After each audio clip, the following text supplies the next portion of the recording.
Amen. Muli isang mapagpalang araw sa ating lahat mga kapatid at pinasasalamatan ko ang Diyos sa inyong patuloy na pagsubaybay sa programang ito at maging sa patuloy na pagbibigay ninyo sa akin ng desire upang makapagpatuloy ako sa gawain ito. No? So lagi kong dasal na tayong lahat ay lumago sa biyaya at kaunawaan sa ating Panginoong Hesus sa pamamagitan ng pag-aaral sa kanyang salita na may tamang paghati sa salita ng katotohanan. So personally, ang aking position by the way, nais ko lang share sa inyo ito, at personally, ang aking position sa pag-aaral ng salita ng Diyos ay mayroong itong progressive. No? Kaya nga tayo ay lumalago dahil ito ang sinabi ni Pedro, which is transdispensational, I believe. Sabi nga niya, but grow in grace and in the knowledge of the Lord Jesus Christ.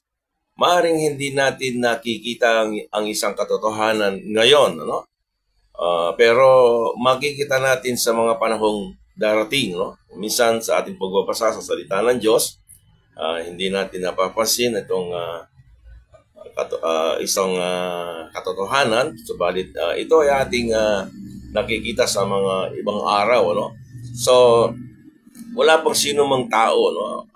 Ang inyong lingkod ay naniniwala din na wala pang isang sino mang tao ang nakaabot na sa dulo, no? Sa pagdating sa salita ng katotohanan. So sa pagpapatuloy ng ating pag-aaral sa araw na ito, na nakaugnay sa ating topic, ang unang naging miyembro, no, ng katawan ni Kristo.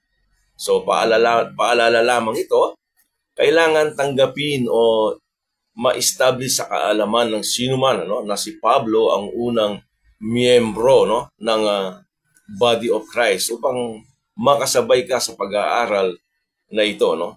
So sapagkat ito ang sinasabi ng banal na kasulatan. No?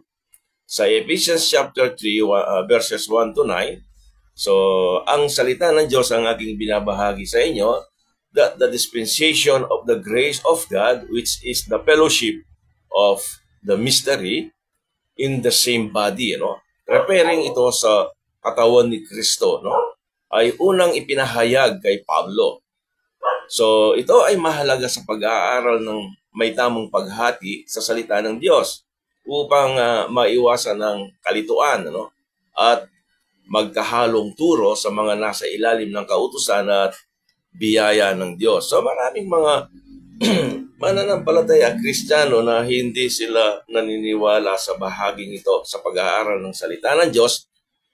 Si Apostol Pablo ang siyang kauna-unahang miyembro sa body of Christ.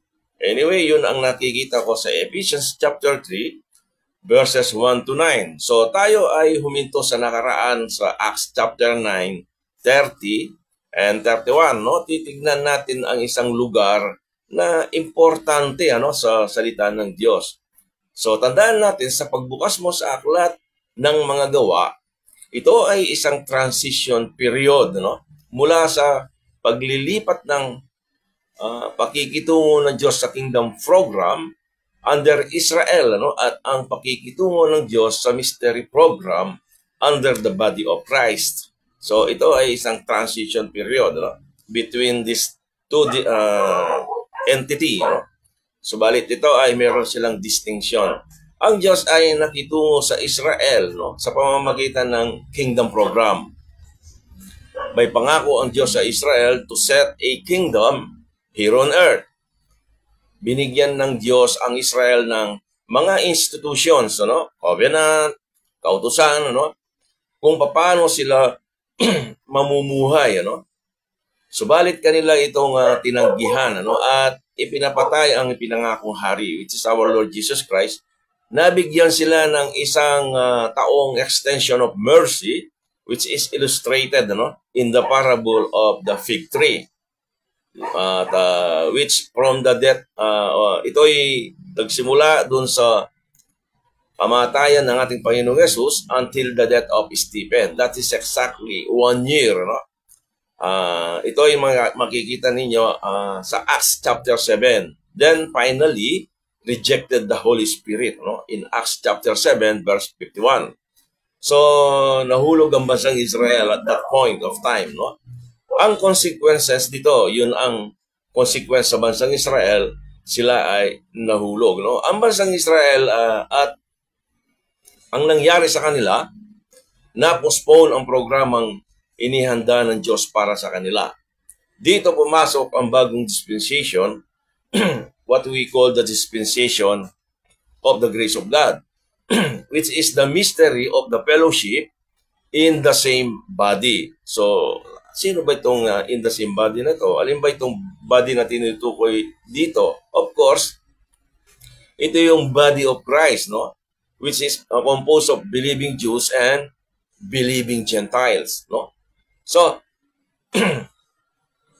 ang kalipunan na ito ng bagong dispensation ay unang ipinahayag, tandaan natin, ito ay unang ipinahayag kay Pablo.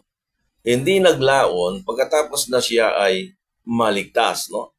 So, ang inyong lingkod ay naniniwala that this mystery program for the body of Christ ay nagsimula kay Pablo dahil siya ang unang naging miyembro sa kalipunang ito. Bagamat ang Biblia ay walang eksaktong panahon kung kailan nagsimula ang body of Christ, walang sinasabi, mayroon tayong mga reference na makikita tungkol sa kanilang magkaibang mensahe. So dito natin pwedeng bigyang pansin o bigyang referensya kung kailan ba na ipangaral ang dispensation of the grace of God.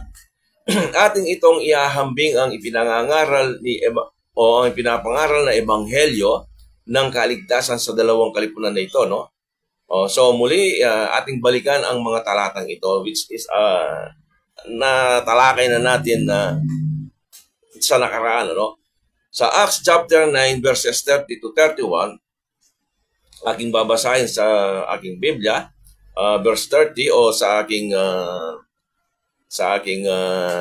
text,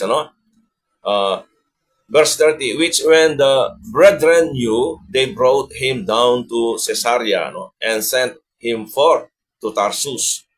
31, then had the churches rest throughout all Judea and Galilee and Samaria, and were edified and walking in the fear of the Lord and in the comfort of the Holy Ghost were multiplied. Now, ayon sa talata, the churches of Judea, sino ba ang mga ito? By the way, ang ating tinatalakay dito, tinitingnan natin yung mga Gentiles na sila ay na-convert, sila ay naligtas. Pero saan ba sila kasapi, Saan ba sila naging miyembro, So, now ayon sa talata, the churches of Judea, sino ba ang mga ito?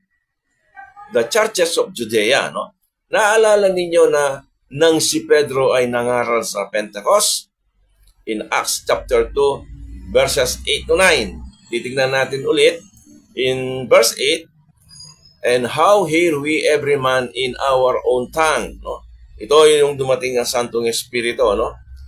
Ito yung panahon na bumaba ang Santong Espiritu, no? Wherein we were born, no? So, sabi niya in verse 9, ito yung mga taong kung saan sila naisilang pero narinig nila yung pangangaral sa ayon sa kanilang salita, no? Naintindihan nila kahit hindi nila ito salita, no? O sa verse 9, sino-sino ba ang kasama rito, no? Parthians and Medes and Elamites and the dwellers in Mesopotamia. Take note, ito yung ating tinitignan. And in Judea, no? And Cappadocia, in Pontus and Asia, no? Nais ko lang bigyang din dito ang mga taga-Judea, no? Sila ay pumunta sa mga taong so ang mga little pluggers, by the way, sila ay pumunta sa mga taong ito sa Judea, no? So ito yung mga little flockers. Of course, ito yung iniwan ng ating Panginoong Hesus at sila ay naligtas, sumampalataya sa Kanya. Ang tinawag sa Kanya ng ating Panginoong Hesus, little flockers o munting kawan, no?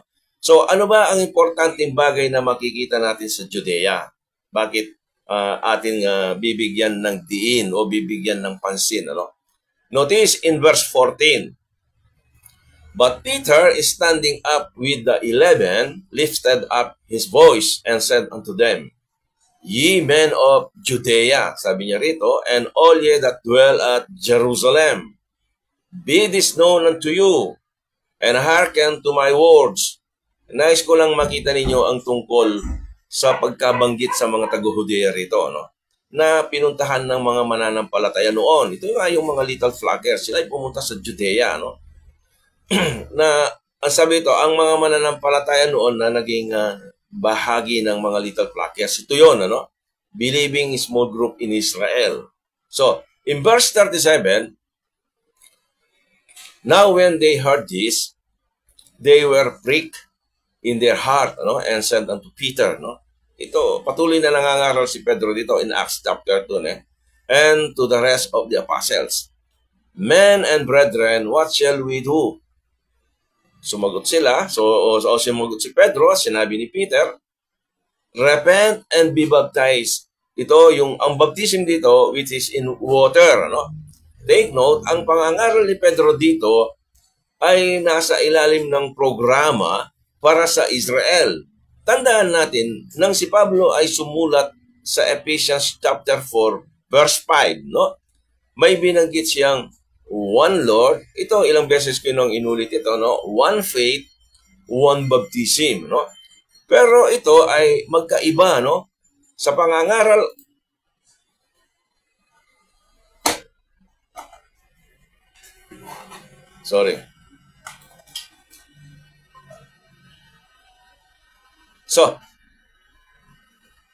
pero dito ay magkaiba yung pangangaral ni Pedro, no? Sa aklat ng mga gawa, no? Na may dalawang bautismo. Itong water baptism and spirit baptism. So in short, ang pangangaral dito ni Pedro at ang inutos ni Pablo ayon sa Ephesians chapter 4 verse 5 magkaiba. So meron ng distinction. So walang unity, no? Doon sa kanilang taglay na pangangaral, no? So now balik tayo sa Judea, no? Ang susunod na marinig ang salitang Judea is in Acts chapter 8 verse 1, ano? Babasahin ko, and Saul was consenting into his death. Ito yung after the death of Stephen nang siya ay batuin sa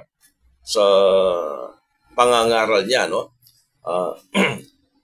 And at that time, there was a great persecution against the church which was at Jerusalem.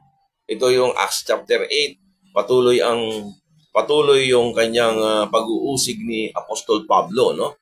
So, which was at Jerusalem. And they were all scattered abroad. Sila ay nagkalat. Ang mga munting kawan na ito, itong mga mananampalataya na to, sila ay nagkalat throughout the regions of Judea. Yun ang chapter 8, verse 1.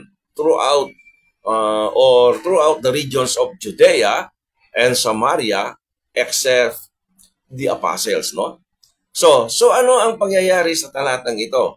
So, ang makikita natin dito, marami nang naligtas dito, no? Thousands of little flockers, yung mga Jewish people o believing Jews, na ay nagkalat all over Judea, no? And Samaria, no? Sa talatang 4, lahat ng nagkalat sa iba't ibang bansa went everywhere, no? Sila ay nagsitungo sa ibang bansa upang mangaral, no? So, basahin ko ngayon yung verse 4, therefore they that were scattered abroad went everywhere preaching the word. Preaching the word. So, now we know the preaching of the word ay hindi ito ang gospel of the grace of God. Tandaan niyo ito, no? Take note, no? Yung preaching the word, that is not the gospel of the grace of God. Dahil at that time, ang persecutor dito, which is the first member of the body of Christ, hindi pa siya nakakilala sa ating Panginoon, no? Now, so, malinaw na ang Acts chapter 8, hindi pa pwede ang gospel of the grace of God. But they are preaching the word, no?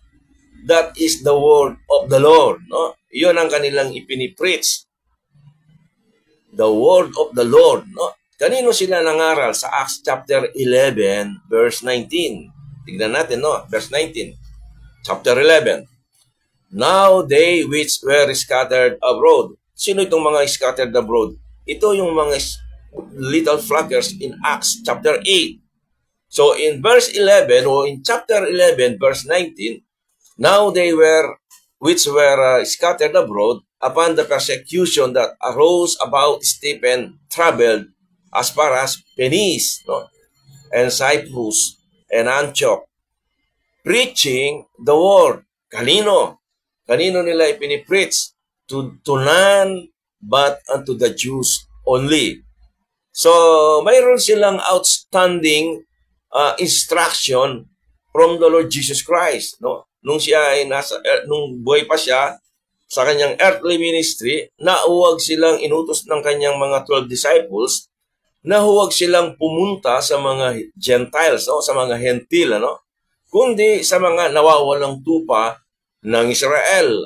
Sila ay pupunta lamang sila dun sa nawawalang tupa ng bansang Israel. Makikita natin ito sa Matthew chapter 10 verse 5 and Matthew chapter 15:24. Itong dalawang talatang ito, no?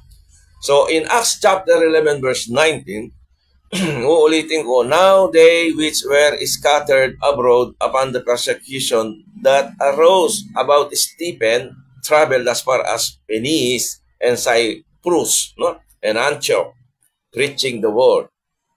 They preached the word, none but unto the Jews only. So sila ay pumupunta lamang sa Israel, no? Hindi kasama ang mga Gentiles, no? Nais ko lang makita natin dito na si Pablo ay hindi siya ang nagtatag ng iglesia ng Judea, ng Judea, kundi ang mga munting kawan. Take note, no? Siya ang nagtayo, nagtatag, hindi siya, no? Kundi yung mga munting kawan. Ito ang mga churches na inusig ni Pablo that time, no? Itong mga munting kawan na to, no? So, in Galatians chapter 1, verses 20 to 24. Let's continue, no? Verse 20.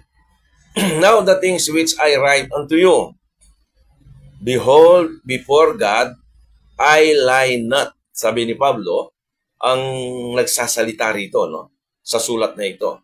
21. Afterwards, I came into the regions of Syria and Cilicia. So, verse 22, and was unknown by face unto the churches of Judea, no? So, binanggit dito sa Galatia ni Pablo, no? which were in Christ. No? Pansinin natin ang mga churches na ito na kay Kristo. No? Sino ba itong churches of Judea, no? Which is in Christ? No? In Romans chapter 16 verse 7, basahin natin ito. No? Romans 16 verse 7, salute Andronicus and Junia, no? My kinsmen, my fellow prisoners, no? Who are of note among the apostles, who also were in Christ, who also were in Christ before me. Sino ba sila? Nauna pa kay Pablo. Maraming nag-claim that the church is existing before Paul dahil sa mga ito, no? So ngayon, sa talatang ito, lilinawin natin ito, no? So, sa talatang ito, sila ang mga mananampalataya, no? Who also were in Christ bago pa si Pablo. Ang mga taong ito ay naroroon na sila, no? Ay nananatili doon dahil hindi sila ang may kasalanan sa pagpatay nila kay Jesus Christ. Hindi sila ang nagpapako kay Kristo sa krus. Ito ang mga taong nais wasakin ni Pablo. Ito yung mga inuusig ni Apostol Pablo. Nais niyang wasakin sila, no? So, ano ang kanilang nais wasakin sa kanila? Ang pananampalatayang kanilang nasumpungan at ipinangangaral. Ito yung nais wasakin ni Pablo. That time, so, bago tayo tumuloy, nais ko lang ihanda ang inyong sarili o natanggapin, ano? That Paul is the first member of the body of Christ. Once na hindi mo makita ito sa Ephesians chapter 3 verses 1 to 9, kung basahin niyo about the mystery of the fellowship in the same body and the dispensation of the grace of God, ito ay inireveal niya, sabi niya, which is revealed in me, ano, to you word, sabi niya sa mga talata, ano. So ang nauna rito ay si Apostol Pablo. That time, the dispensation of the grace of God ay wala pa, ano, dahil sa panahong iyon ay patuloy na inuusig ni Apostol Pablo ang mga mananampalataya, yung mga little flockers, yung mga tagasunod ni Jesus Christ, no? In verse 22,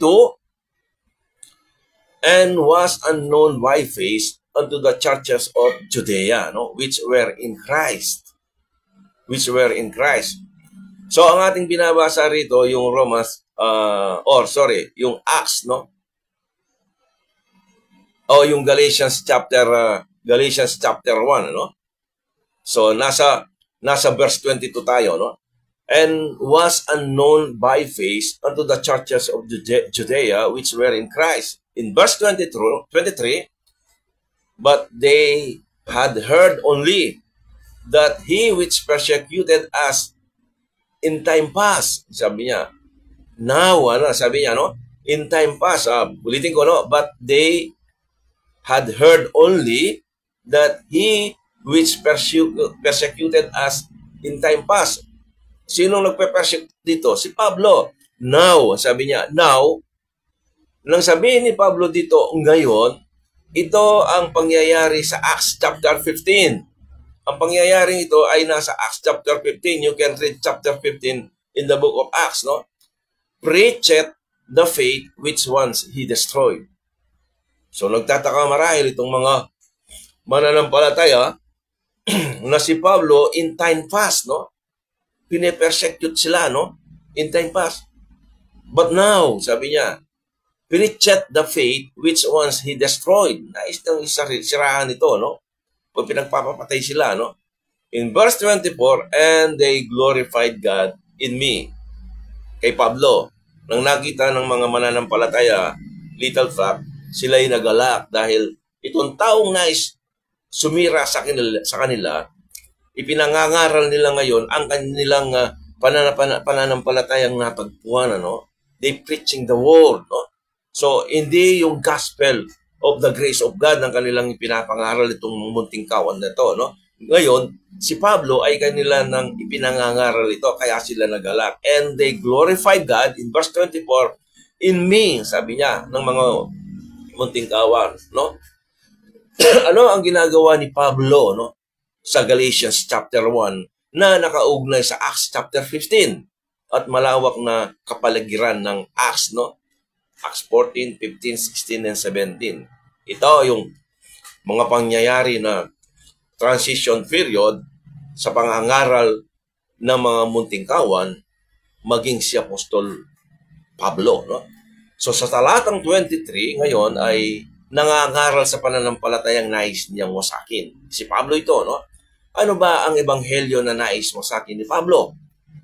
That Christ is the Son of God, no? Na kanilang pinatay, but God raised Him from the dead, no? Ito yung gospel of God, no? Ito yung gospel of God. Kung natatandaan ninyo sa aking tinalakay sa Romans, no? Chapter 1, verses 1 to 4. Paul was separated unto the gospel of God, no? That was prophesied na si Jesus, ano, ay siya ay mamatay o namatay, inilibing at muling nabuhay. Kung gusto ninyong panoorin sa aking mga videos, ang title Delegated War, no? Delegated War. Makikita ninyo doon yung gospel of God, no? Ang katunayan dito, si Pablo ay nangangaral sa pananampalatayang nais niyang wasakin before o noon, no? Nais niyang wasakin. Tandaan natin, hindi niya nais wasakin ang ebanghelyo ng biyaya ng Diyos. Bakit? Wala pa naman siya revelation about that. Siya ay, sa panahon na yon, hindi niya naiintindihan yon, ano? Wala sa kanyang kaisipan ng bagay na yon, ano? Ang mga pangyayaring ito ay nasa Acts chapter 15. Ang kanyang ipinangangaral dito ay ang pananampalatayang nais niyang wasakin before. No? Nais niyang wasakin noon. Ating titignan ang Acts chapter 17. No? Acts chapter 17. Actually, ang ating tinitignan sa Acts, buong Acts, this is a transition period between these two distinctive dalawang entity na ito, no? About the kingdom program, ang kanilang pangangaral doon, at ang pangangaral dito sa body of Christ, no? So tinitingnan natin ngayon yung transition period. So kung ating titignan ang Acts chapter 17 and 1 Thessalonians, ano? Sana mayroon tayong papel. Pag napanood niyo ito, kuha kayo ng papel at lapis o ballpen, isulat niyo itong mga chapter dahil marami tayong babanggitin na mga talata and chapters to compare, no? Kung natatandaan ninyo ang ating topic sa nakaraan sa 1 Thessalonians, sorry, excuse, no? Medyo minamalat tayo. So, ang ating topic sa nakaraan sa 1 Thessalonians, no? Actually, and 2 Thessalonians. 1 and 2 Thessalonians, no? Ang pinakatema dito, sa dalawang aklat na ito yung kauna-unahang sulat ni Apostol Pablo, no? 1 Thessalonians and 2 Thessalonians, no? Ay about the second coming of Jesus Christ. Yun ang pinaka-theme ng aklat na to, no? Second coming, no? Ang sinasabi ni, hindi rapture, by the way, hindi rapture. Second coming. Pakinggan ninyo yung topic natin doon, ano? Ang sinabi ng Apostol Pablo sa 1 Thessalonians ay ang aktual na pangyayari. Itong mga pangyayari sa 1 Thessalonians, ito yung mga pangyayari na aktual na nangyari sa Acts chapter 17, no? So basahin ninyo 'yon, no? So sa 1 Thessalonians chapter 2 verses 12 to 13, ang mga pangyayaring ito ay nasa Acts chapter 17, no? So ngayon basahin natin yung ang nilalaman doon sa 1 Thessalonians chapter 2 verses 12 and 13. Verse 12, that ye would walk worthy of God. Sabi niya, who had called you unto His kingdom and glory. Pansinin natin ito upang magsalakad ng nararapat, no? Sa Diyos dahil sila ay tinawag para sa kanyang kaharian, no? At kaluwalhatian, no? Ito yung laman ng talata, no? This message is not for the body of Christ, but preparation para sa kanyang ikalawang pagbabalik, no? Sana mapanood ninyo yung First and Second Thessalonians, no? So, na aking topic about the rapture or second coming, no? So, in verse 13, for this cause also thank we God without ceasing. No? Pinasasalamatan nila ang Diyos na without ceasing. Because when ye receive the word of God, which ye heard of us, you receive it not as the word of men, no? But as it is in truth. So, the word of God, sabi niya, which effectually worketh also in you that believe. So, ang mga pangyayari ito ay nasa Acts chapter 17, verse 11. So, ating ngayong basahin ng Acts chapter 17, verse 11. No? Itong First Thessalonians na ito yung actual nangyari sa Acts chapter 17, verse 11. These were more noble than those in Thessalonica, in that they received the word with all readiness of mind, and searched the scriptures daily whether those things were so. No? So in verse 12, therefore many of them believe, also of honorable women which were Greeks. O dito meron ng mga Gentiles, no? And of men not a few, no? Marami, no? Marami, no? Verse 13, but when the Jews of Thessalonica had knowledge that the word of God, take note, that the word of God was preached of Paul at Berea, no? They came thither also and stirred up the people. So, ipinapakita ko lang ang mga talatang ito para kumpirmahin sa inyo at upang maintindihan natin that Acts chapter 17 ay ang pangyayari sa First Thessalonians at ang mga madlang nanduroon, no? Ang mga taong nanduroon ay pareho, no? Pareho lang. Yung kumbaga, yung pangyayari na yun, parehas na yun ang mga pangyayari, no? Yung naitala ni Pablo sa First Thessalonians at ang pangyayari sa Acts chapter 17. Ito yung nais kong makita natin, no? They have the same audience, no? Tandaan natin ang mga churches sa Judea, no? Yung mga churches sa Judea in Galatians chapter 1, no? Ay hindi si Pablo ang nagtayo nito. Ito ang mga little flockers, as I said while ago, no? Everywhere, so sabi niya rito, that is scattered abroad and preaching the word. Tandaan natin, ang pangangaral ng mga little flockers na ito,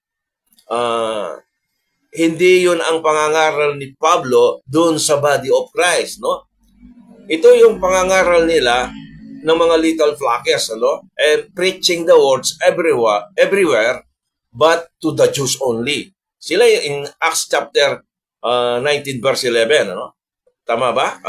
Yung nabasa natin kanina, na sila ay pumupunta lamang sa mga Hudyo, no? Itong mga little flockers na ito. So, those little flockers ang nagsipagtayo sa mga churches sa Judea na naroroon at walang kinalaman si Apostol Pablo, no? Sa pagkakatatag ng mga churches na ito sa Judea, no? So, tandaan natin to, no? Now, yung mga nasa Thessalonians ay mga Hentil, mga Gentiles people, no? Basta, kailangan sa ating pag-aaral, kailangan nating basahin yung mga chapters, tignan natin para naman meron tayong pagbabasa ngayon, no? So, basahin nyo yung Acts o Thessalonians chapter 1, yung buong chapter. And then Acts chapter 2, ito yung mga mananampalataya dito, they are mga Gentiles, no? Kung inyong papapansin, sila ay hindi nasama sa body of Christ sa Acts chapter 17. Tandaan natin, ang body of Christ during those days, during the transition period, ay wala pa yung body of Christ.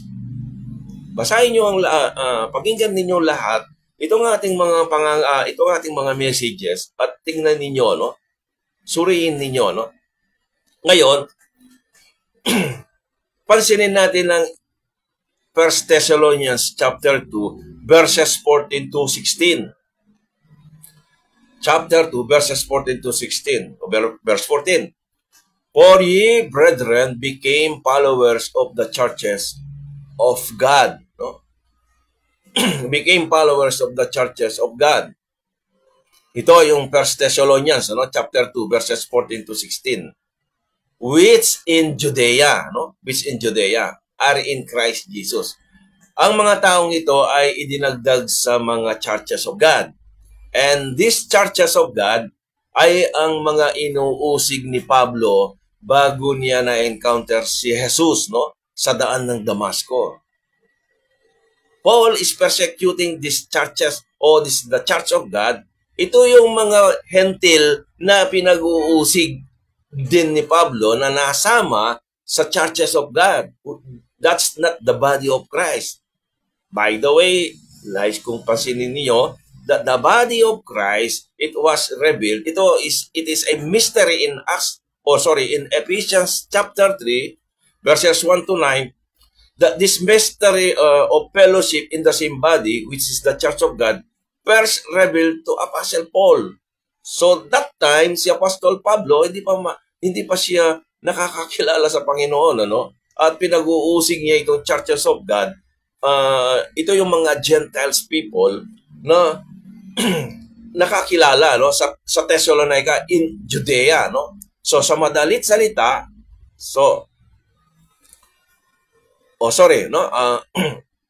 ito ay hindi mga kabahagi sa katawan ni Kristo at kailangan natin itong maintindihan ang bagay na ito, no. Dapat nating makita.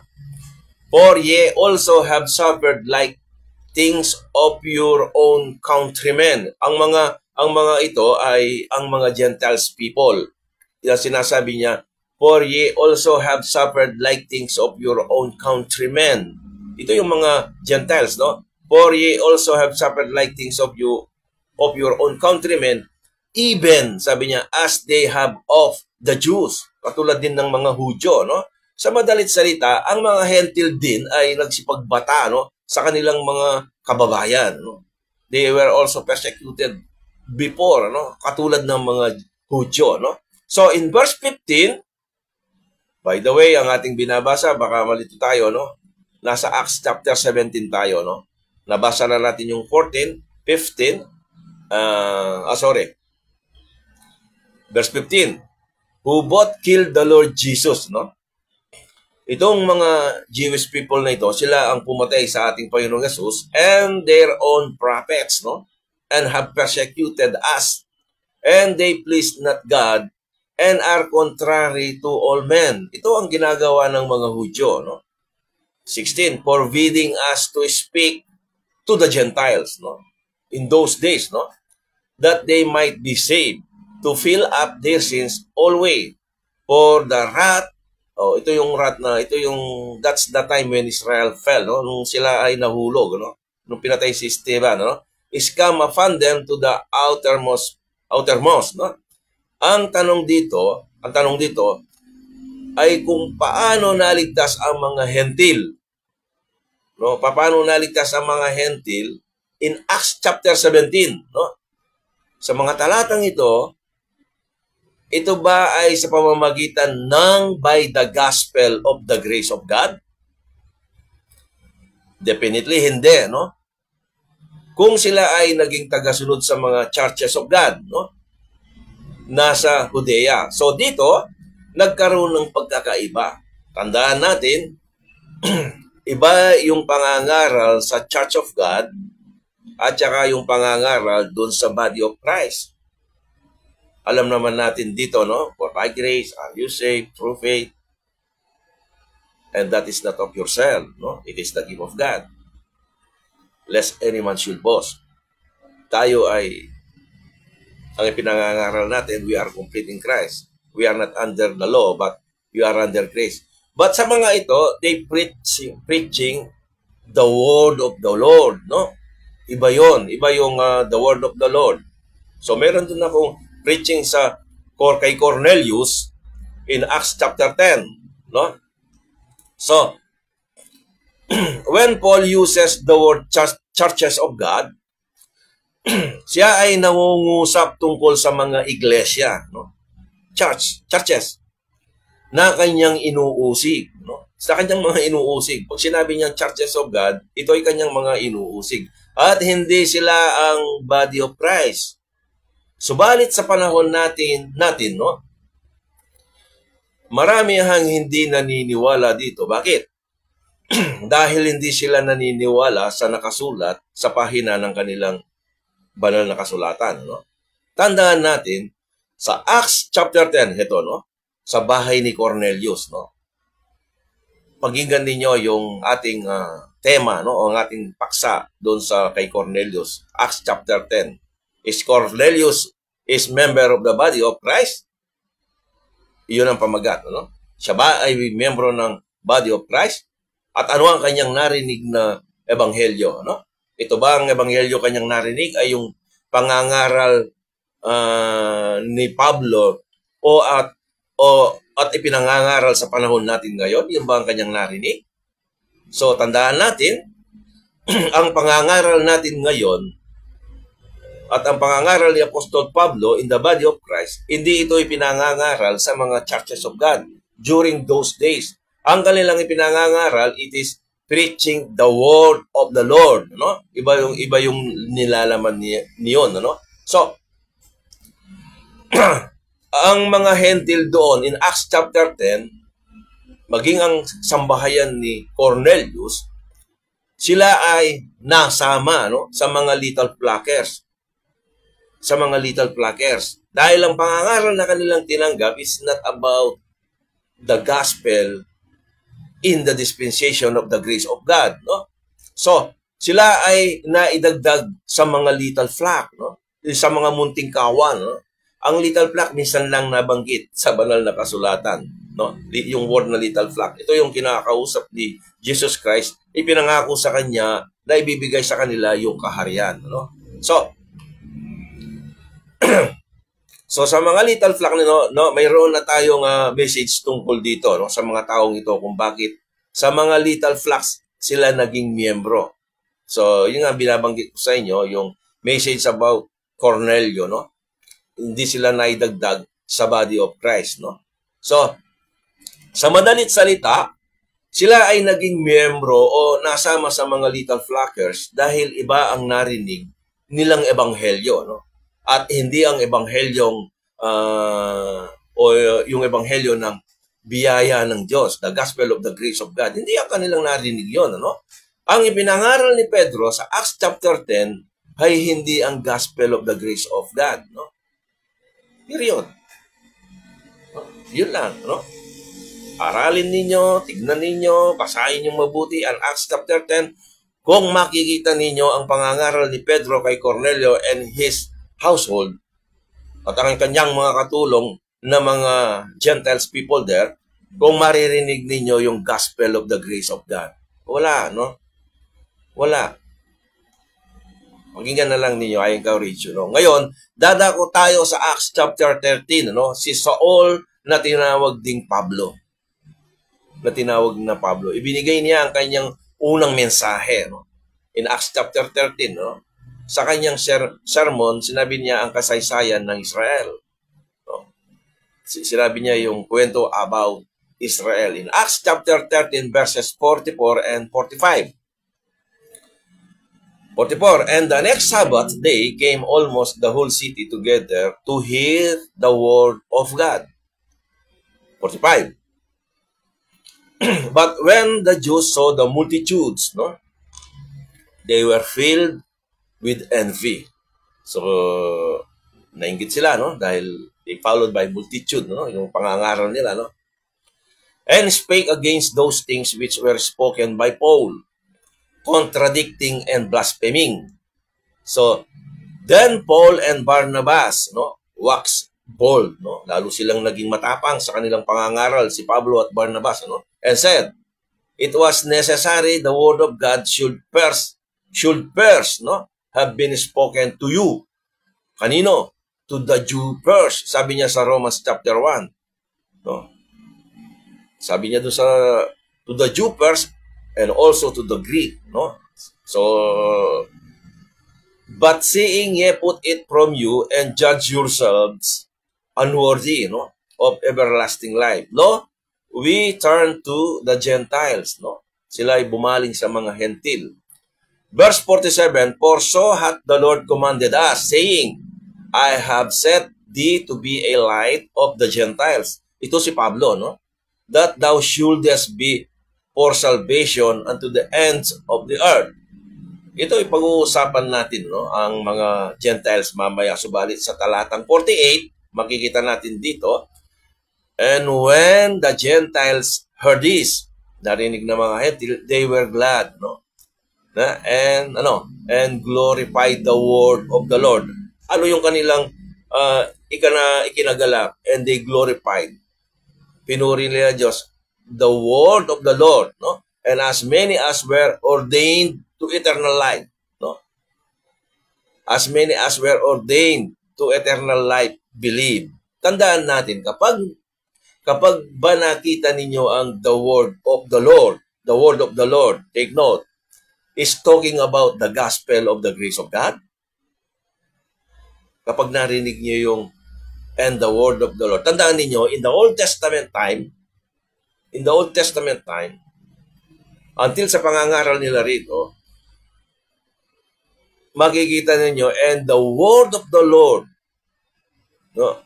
Sabi niya, no? Marami kayo, and the word of the Lord, binabanggit ito ng mga propeta, no? Ito ay referring to Israel, no? Hindi nangungusap dito si Pablo tungkol sa biyaya ng kaligtasan, no? Remember si Pablo, para hindi kayo malito, baka hindi pa ninyo narinig yung last message, no?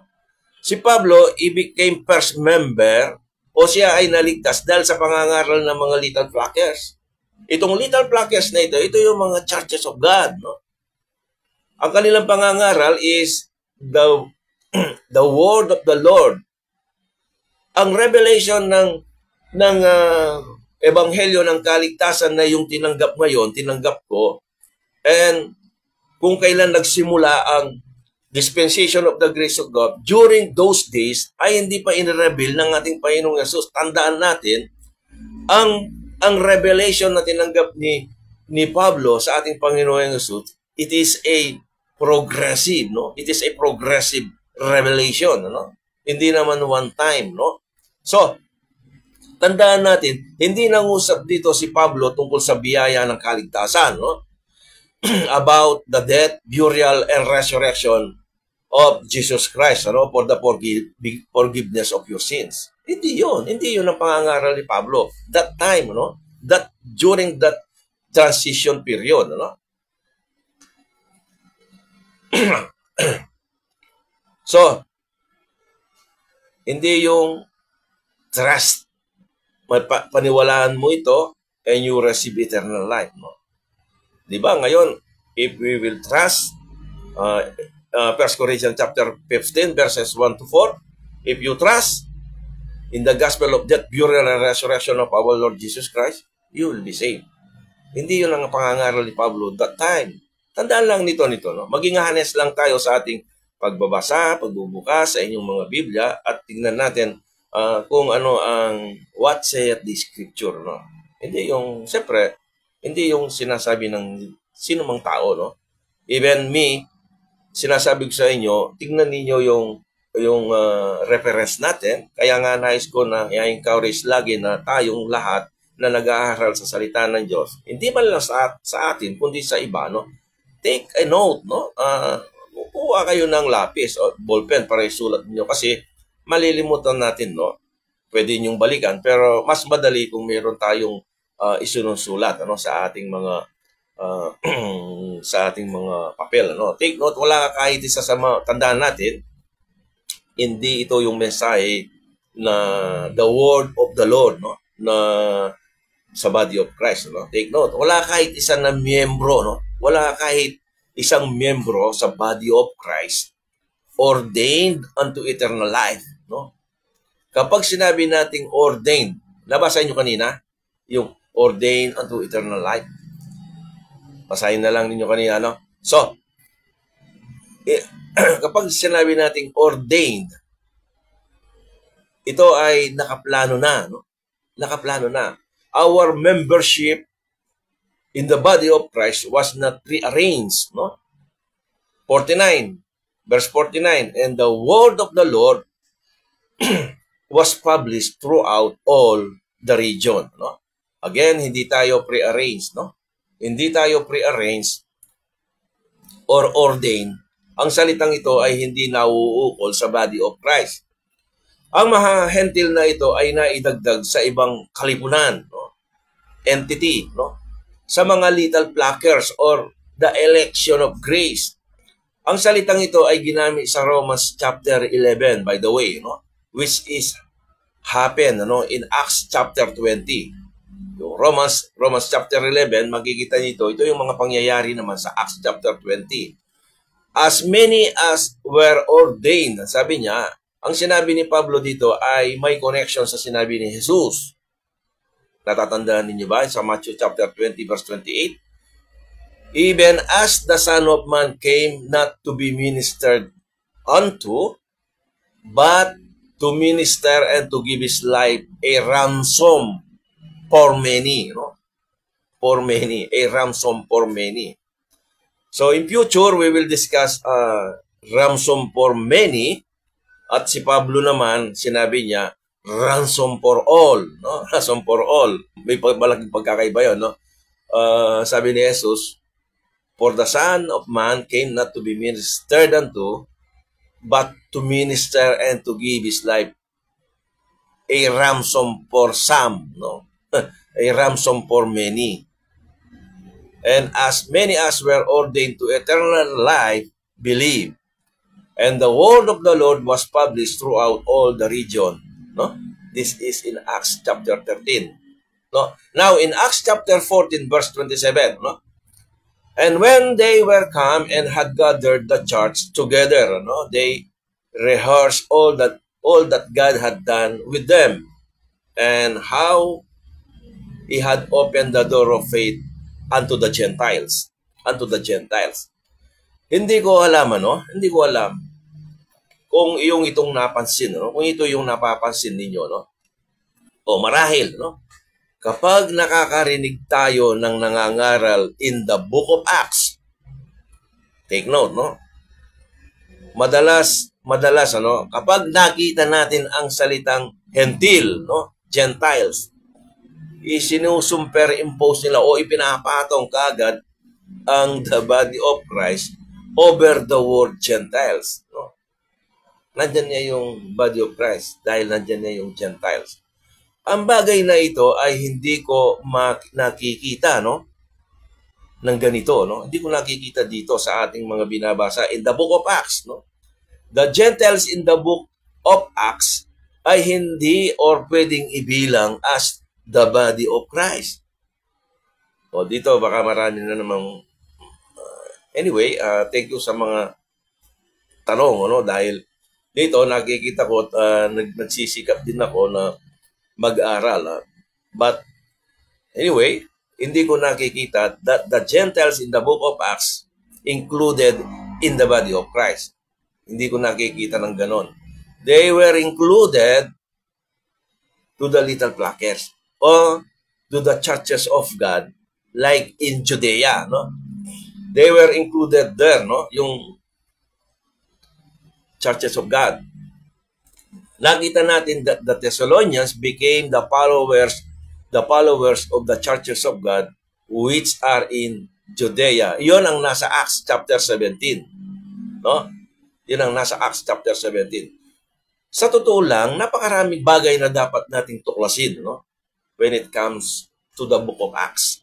Sa mga talatang ating nabuksan ay wala pang idea si Pablo. That time, no? Hanggang sa ating mga talatang nabuksan, wala pang ideya si Pablo tungkol sa biyaya ng kaligtasan. Bagkus ang kanyang ipinangaral ay, ano ang kanyang ipinangaral? Ay ang pananampalatayang nais niyang wasakin, no? Bago siya naligtas. Iyon ang kanyang ipinangaral that time. Yung ipinangaral ng mga little placards, no? Ito yung nakikita natin dito, no? Nais niyang patayin, hinahabol niya, inuusig niya, kinukulong niya. Ito yung mga churches of God. Kung ano ang kanilang ipinangangaral, ito rin ang kanilang ipinangaral sa mga Gentiles. In Acts chapter 17, sa 1 Thessalonians, yun ang mga churches of, ito yung mga churches in Thessalonians, ano? Ito yung mga Gentiles people. They are not included in the body of Christ, no? So,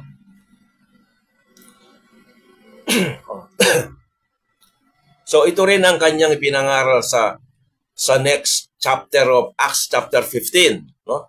Ayon sa Galatians chapter 1, ito rin ang kanyang ipinangaral, no? Ang pananampalatayang nais niyang wasakin nang usigin niya ang mga munting kawan, no? All little flockers, no? Now, if this gospel open to the door of the Gentiles, itong gospel na ito na binuksan sa mga hentil, no? Bakit hindi sila naidagdag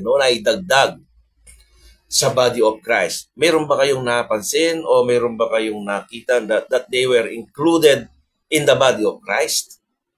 Dahil sa panahon na yon, ang body of Christ does not exist, no? Hindi pa, no? Hindi pa siya wala pa siya doon, no?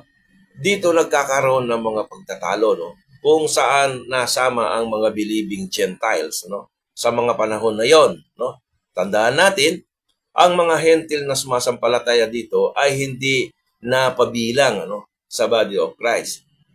So para kuminsan lumalabas na parang trivia, pero hindi trivia ito, kapatid. Itong nakikita ko, no? So maaaring hindi natin makuha sa isang messages, no? Pero this is a series of messages, no, about in Acts in the book of Acts, no? Dahil ito ay isang transition period, no? So, be it known in Acts chapter 13 verse 38, be it known unto you therefore, men and brethren, that through this man is preached unto you the forgiveness of sin. Okay? Dito meron ng forgiveness of sin. Actually, lagi ko sinasabi sa inyo that ang pag-aaral natin sa salita ng Diyos, there is a progressive. So, makikita ninyo, maging sa aking mga topic, sometimes meron tayong mga pag-aaral na supersede, no? Dahil there is a progressive sa ating pag-aaral. Kumbaga, meron tayong, sa pag-aaral natin na salita ng Diyos, tandaan natin, pag binuksan mo ngayon, in the future, pag binuksan mo ulit, meron kang bagay na makikita na hindi mo nakita ngayon, ano, sa ating pag-aaral. So, mayroong mga pagkakataon na ganoon. Sa talatang ito, titingnan natin ng isang katotohanan, ano. Ngayon, mayroon ng kapatawaran sa kasalanan, no? Dito, no, yung binasa nating verse 38, no? Acts chapter 13 verse 38. Makikita na natin dito yung, nakita nyo, mayroong progressive. This man is preached unto you the forgiveness of sins. So, dito, so, ngayon, mayroon ng kapatawaran ng kasalanan na hindi kayang patawarin ng kautusan ni Moses. You can continue to read the following verse, no? Hindi ko na ilagay dito, no? Basahin na lang ninyo, no? So, in Acts 15, chapter 15, verses 7 to 8, aking basahin, no? Verse 7. And when there had been much disputing, no? Pagtatalo, no? Peter rose up, sabi niya, and said unto them, so si Peter ang nangangaral dito, men and brethren, you know how that a good while ago God made choice among us, no? Among us. Si Pedro ay hindi nangungusap tungkol sa body of Christ, but to the little flockers, that the Gentiles, sabi niya rito, among us, sabi niya, God made choice among us. No, sabi ni Pedro, no? That the Gentiles by my mouth should hear. Sabi niya, ano 'yon? Ang kanilang narinig, ang mga taong ito ay hindi nila narinig ang gospel of the grace of God. ang tungkol sa bagay na ito ay narinig nila later pa lang, no? Hindi pa doon nila during that tawag dito, yung prevailing condition those days, ang mga pangyayari doon, hindi pa nila narinig itong mga gospel of the grace of God. Ang tungkol sa bagay na ito ay narinig pa lang nila pagkatapos, no? Kay Pablo, no? Nang siya ay na tumanggap ng bagong kapahayagan sa ating Panginoong Hesus, no? Sa mga oras na iyon, si Pedro ay nangungusap sa mga hentil, no? Na nasa bahay ni Cornelio, no? Sa bahay ni Cornelio. You can sabi ko nga sa inyo, pakinggan niyo yung message about Cornelius, no? So, ano ang kanyang narinig? The word of the gospel, ano? Ano yon? Ito yung of the kingdom, no? Yun yung gospel na yun ang gospel of the kingdom, no? And believe. Sila'y nanampalataya, no? Tandaan natin, si Cornelio ay hindi nakarinig ng ebanghelyo ng biyaya ng Diyos. Kahit saan mo siya balik-balikan, no? Basahin ang Acts chapter 10. Ito mukhang bago sa ating pandinig. Ang Acts chapter 10, basahin ninyo about kay Cornelio. Tignan niyo kung meron siyang narinig na pinangangaral. Yung narinig mong pangangaral ngayon. Siya, kailangan niyang gawin to become worthy, to be accepted in the beloved, kailangan niyang gumawa as a worthy, no? Kailangan niyang gumawa. Hindi tayo, we are already accepted in the beloved. Tayo ay tinanggap na ng Panginoon, ano? Tayo ay napabilang na sa Kanya. We are completed in Christ, no? Pagkatapos na tayo ay sumampalataya doon sa death, burial, and resurrection of our Lord Jesus Christ, ikaw ay naligtas. Yun ang ating pinangangaral ngayon, ano? Hindi sa kanila. In order to be accepted in the beloved, kailangan mong maging worthy, no? Sa harap ng Panginoon. You can read Acts chapter 10, no? About the life of Cornelius. In verse 8, and God, which knoweth the hearts, bear them witness, giving them the Holy Ghost, even as He did unto us. Ito ba ang nangyayari sa panahon natin ngayon? That after we got saved, God gave you the Holy Ghost? For some, ano? Conforme, no? Kung anong denominational ka, no? Today, mayroong mga other denominational na they receive the Holy Ghost, no? At maraming mga phenomenon na ibang ating nakikita, no? That is their yun ang kanilang nakikita, no? But iba yung ating nakikita rito, no? So, conforme sa iba, ganito ang nangyayari sa kanila, no? In verse 9, huwag na natin i-detail yun, ano? And verse 9, and put no difference between us and them, purifying their hearts by faith. Ito ba ang language para sa body of Christ? Purifying their hearts by faith. Kung babasahin lang ninyo yung Jeremiah, no? The heart is deceitful above all things. No? And ano ba sabi niya? And deceitful wicked, no? Who can know it? Sabi niya, no? Tandaan natin, dito sa kanila, napakahalaga na intindihin ang salita, no? Yung language na ginagamit ng salita ng Diyos. Pagka sinabi nating language in scriptures, ito ay mayroong definite language for the body of Christ and definite language for the kingdom program, no? For Israel. Sa mga nakaraan, akin na binigyan ng halimbawa ang mga bagay na ito. Katulad nung ito, no? Maraming nakakalito ito, no? Pag nakita mo yung word na branches, the vine, in Scripture, especially in John chapter 15, is talking to Israel.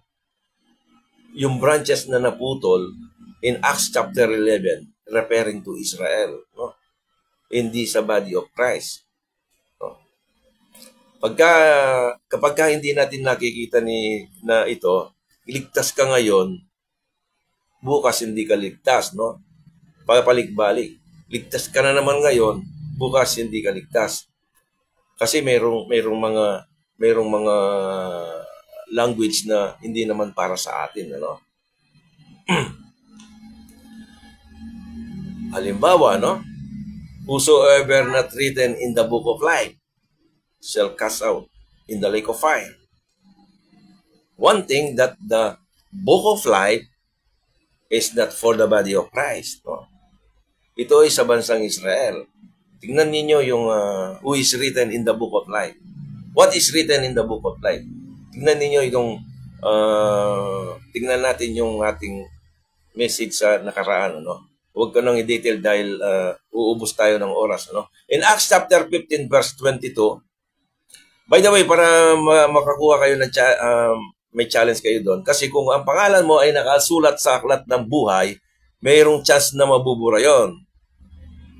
Mayroong chance na mabubura 'yon. They can 'di ba sabi niya, sabi ni Moses, Panginoon, burahin mo na yung pangalan ko sa aklat ng buhay. If you have assurance of salvation by the finished work of Jesus Christ, wala pwedeng magbura sa pangalan mo, no? So hindi para sa atin 'yon, no? So anyway, panoorin niyo, no, yung ating message about what is written in the book of life. So in Acts chapter 15 verse 22, then please eat the apostles and elders with the whole church, no? This is not the body of Christ. This church is not the body of Christ. But the apostles and elders charged to send chosen men of their own company to Antioch, no, with Paul and Barnabas, no? Namely, Judas, surnamed Barsabas, and Silas, chief men among the brethren. 23, verse 23, and they wrote letters by them after this manner.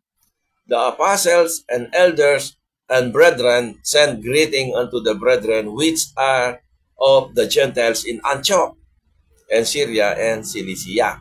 24, for as much as we have heard, no, the certain which went out from us have troubled you with words, subverting your souls, no, saying, ye must be circumcised and keep the law, to whom we gave no such commandment. So sa madalit salita, upang maging bahagi ka sa programang ito, hindi na kailangan magpatuli, no? So in 25, it seems good unto us, being assembled with one accord, to send chosen men unto you, with our beloved Barnabas and Paul. In verse 26, men that have hazarded their lives for the name of our Lord Jesus Christ. 27, we have sent therefore Judas and Silas, who shall also tell you the same things by mouth. Verse 28, so basahin ko na lang ito, no? For it seems good to the Holy Ghost and to us to lay upon you no greater burden than these necessary things. In verse 9, take note, verse 29, no? Then ye abstain from meats offering to idols. Iwasan, no? Umiwas. Then ye abstain from meats offered to idols, and from blood, and from things strangled, and from fornication, from which if you keep yourselves, you shall do well, very well, no? Ang mga patakaran na ito ay hindi para sa katawan ni Kristo, no? Hindi ito yung patakaran. They are under the law, no? Kundi sa mga little flock. Itong patakaran na ito sa mga little flockers, no? So far, ang ating mga nabuksang mga talata, ang mga taong sumampalataya dito ay hindi sila naging miyembro sa body of Christ. Iniisip ba natin na si Pablo as the first member of the body of Christ ang nag-endorso ng mga utos na ganito? Kung sa panahon na yon si Pablo ay siya bahagi na sa body of Christ, ito ba yung i-endorso niya sa mga little flockers, sa mga Gentiles people na nakakilala sa Judea?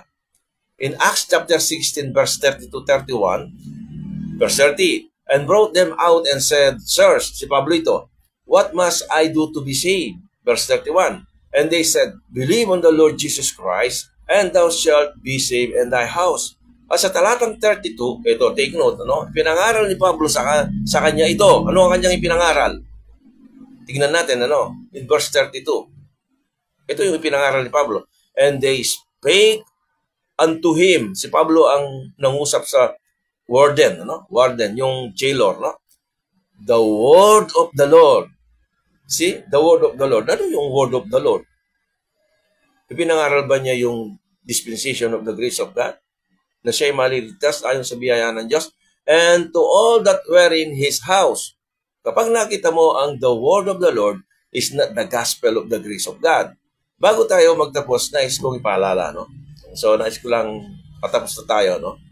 Kapag nakita natin ang salitang church, take note, pag nakita natin ang salitang church in the entire scripture, hindi iisa ang tinutukoy nito, no? Ang susi para maintindihan natin ang bagay na ito, no, ay kailangan ang tamang paghati sa salita ng katotohanan. Kaya nga, rightly dividing the word of truth. Madalas ko nga naririnig sa iba kapag nakita nila ang salitang hentil. Pag nakita mo yung Gentiles, no, na sumampalataya sa Diyos, no? Ito ay kanilang inilalagay. Saan? Automatically, no? Sa body of Christ. Sa body of Christ. Mayroong mga proselytes, Gentiles, no? Na yumakap sa Diyos ng Israel. Sila ay napasama sa programa ng Diyos sa Israel, no?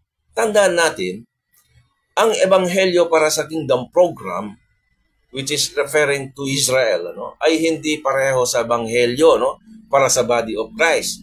Kapag hindi natin nakita, no, ang simpleng katotohanan na ito, magkakaroon tayo ng kalituan, no, at magkahalong doktrina, no, sa ating pag-aaral sa salita ng Diyos.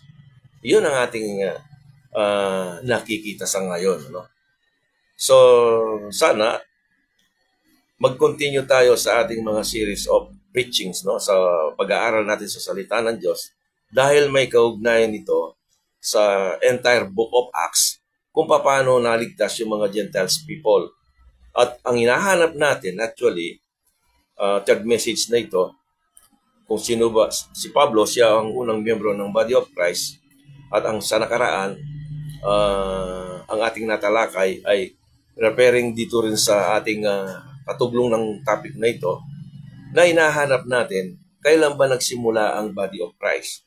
Well, the scripture, wala siyang sinasabi definitely sa bagay na ito, no? Walang sinasabi ang entire scriptures about kung kailan siya nagsimula ang church, the body of Christ, no?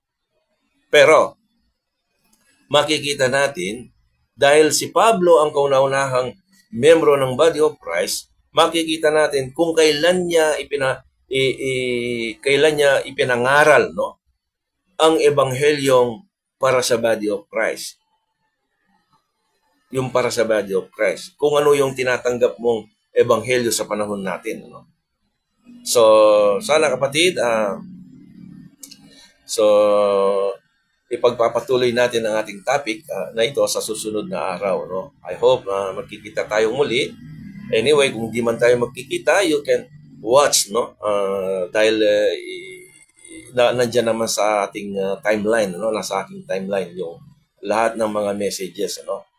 So, ipopromote ko dahil maraming mga nalilito about the rightly dividing the word of truth. After this series, itatapik ko ang isang one-time nutshell na God's timeline from Genesis to Revelation. So, hopefully, sana dahil nagawa na yung aking computer, ano? So, maraming salamat sa Panginoon dahil makakapagsimula ulit ako by using some illustrations, ano? So, salamat kapatid at let me close in prayer, no?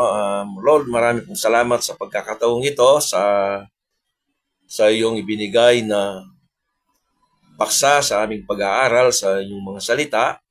At patuloy ko pong hinihiling sa iyo, Panginoon, na ikaw po ang magpala sa programang ito. Maraming mga taong aming mababahaginan sa iyong mga salita.